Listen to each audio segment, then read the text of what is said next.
Hello, I'm Dr. Brandt Gibson, and what I'd like to talk to you today is about a story, a kind of a story that is really a common story that we commonly hear, commonly think. The story, as it's usually told, is the tortoise and the hare, where you get the race that's designed between the tortoise and the hare, and they always focus on the part of that where the hare gets lazy, lays down, and because of that, because he's relaxing, thinking he's got this one, the one that's slow and steady actually wins the race. And that's really where most of the time this story goes.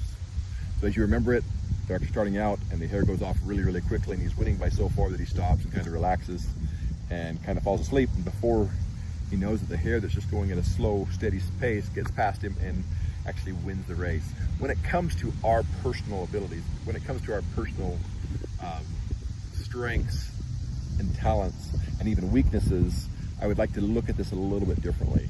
As opposed to being slow and steady, my recommendation is that you use your strengths. You focus on your strengths. You say, okay, what are the things that I'm the best at? And you use those to accomplish the things that you can do and not work on weaknesses.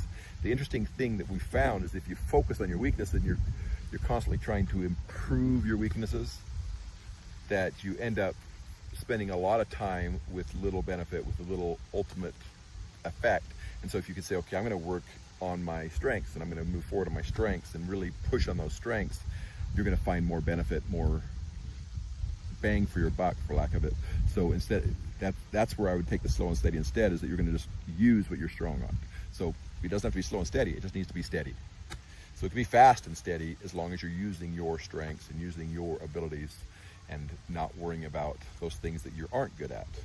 This is a principle that's taught by Tony Robbins. This is a principle that's taught by Dean Graziosi, where as opposed to focusing on the things that you aren't good at, you focus on the things you are good at, and through doing that you can have a greater impact and greater influence on the world.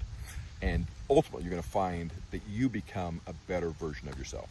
This is Dr. Brandt Gibson, and this is your Concordant Day 28. I believe it's 28. Focusing on your strengths and being steady on the things that you're strong at, and really live into your strengths, and you will find that the weaknesses may become assets as opposed to being something that you have to fix. Thank you. Have a great rest.